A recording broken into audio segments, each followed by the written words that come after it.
నగరంలోని మురుగునీటి కాలువల్లో చెత్త వేయవద్దని మీ ఇంటి వద్దకు వచ్చే మా సిబ్బందికి అందించాలని నగరపాలక సంస్థ కమిషనర్ ఎన్ మౌర్య ప్రజలకు పిలుపునిచ్చారు.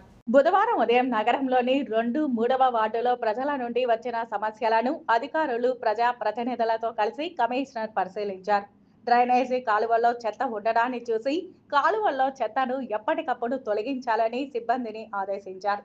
ఈ సందర్భంగా కమిషనర్ మాట్లాడుతూ నగరంలోని మురుగునీటి కాలువల్లో ప్రజలు చెత్త వేస్తున్నారని, దీంతో దాన్ని తొలగించేందుకు సిబ్బంది ఇబ్బంది పడుతున్నారని అన్నారు.